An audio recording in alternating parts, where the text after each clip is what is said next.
So I am going to call on our beautiful mama, Lady Aghabiomon Ogbeiwi, to give us a brief summary on the role of the colonial powers played in appropriating Benin territories.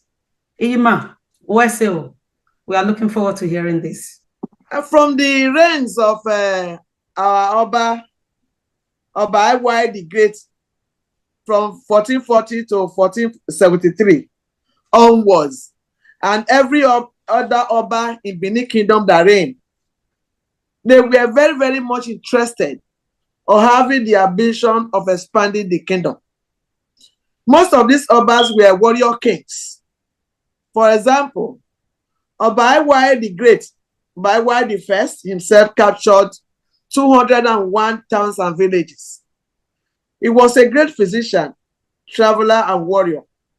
After the defeat of these towns and villages, he made them to pay tributes to Benin. His son, Oba Azolua, did also his own expansion. Oba Esige also conquered Ida, now in Kogi State. Oba Arogwa is credited with having founded Eko, Lagos, and extended the empire with up to parts of Dahomey, now Republic of Benin. In fact, before then, let me chip in. He made a war general, Isida Heme, to be the general taking care of that area for the king. They took Dahomey from Isida Heme name to become Dahomey. Now they decided to come to Oba Akenzwa II, our father, that want to be calling the name Republic of Benin. That was now they are now known as Republic of Benin. And some part of Ghana, the Gampo in Ghana, to be specific, they also said I think they migrated from Benin. Some of the people of the Congo and Angola area, we could hear that some of them complained that the Benin people were giving them trouble, which shows the influence of Benin in that area. Oba Arogwa introduced the sea salt for cooking to the kingdom. The expansion of Benin by the Obas continued until the invasion of and the conquest by the British, who imposed colonial rule. When the British first reached Benin before their conquest, they were very surprised to see very civilized and sophisticated administration. To their amazement, the loyalty of everyone in the area was very difficult for them to comprehend. The Oba of Benin, of course, our great Oba Vorame, from 1888 to 1914, he was the one that during his time that the Benin lost their independence, their glory and their pride. An assessment of the last decade of the 19th century is instructive to the fact that Oba Vorame got overwhelmed himself by the internal and external pressures he got, principally from the misunderstanding and animosity between the Oba and some of the senior chiefs in the kingdom, and the growing agitation by a number of vassal chiefdoms and areas who were anxious to attain self-rule. And at that point, the relationship between the British and Oba Vorame was rapidly deteriorating. The British they have never been supportive to Benin at all. Because, like I said, they were very, very surprised that, to their amazement, they said that the loyalty the Oba was getting from the people in the area, they did not, it was difficult for them to comprehend.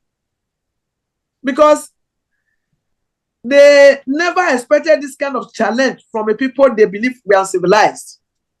Because every trade carried out in that area was controlled by the Oba. And they didn't want this one to happen. They became jealous.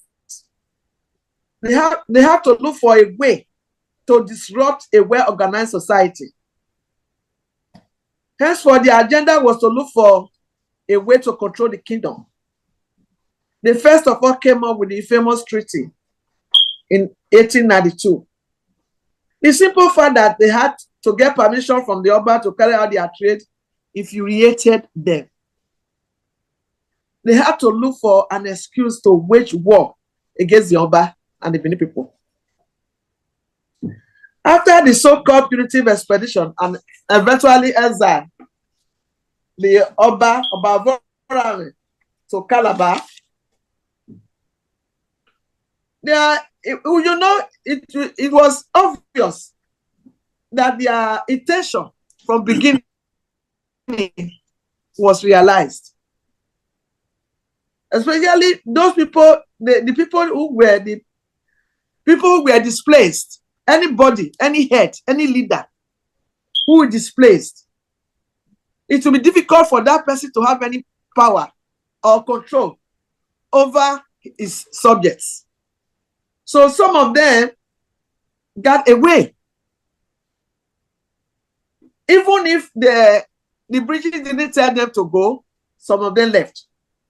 But the British played a very significant role in controlling these people and telling them to stop paying their tributes to the Oba of Benin. When the monarchy was restored and Ogbeiwi II became the Oba of Benin, the British did not extend the area of jurisdiction to the former territories that they were under Benin rule. They did stop those who were still loyal from trying to resume their relations with Benin. One instance of attempt at resumption of relation was Aghabiomon in Ondo State, which sent tributes between 1914 to 1918. The Deji of Akure and the colonial administration refused to allow the tributes to get to Benin. And the ruler of Aghabiomon was punished for the act. Another town, Ute, in Ondo State, continued to refer their succession disputes to Oba Eweka II. But all these were banned to stop tributes to Benin. Even when they took Oba Ogbeiwi, when he was captured, they took him to Sapele in chains and told the people to come and look at their Oba. He's chained. He don't have any power anymore. So don't pay anything to him. Those were other things that they did that discouraged who were people that were paying tributes to Benin to stop paying, thereby making Benin very little and small. Oh, how sad. That is so sad. Thank you so much. Wese Yima, thank you. Oh, okay. That was great. It was Thank you. fantastic. It was fantastic. Thank It was you. brilliant. Thank you, Mommy. Wese.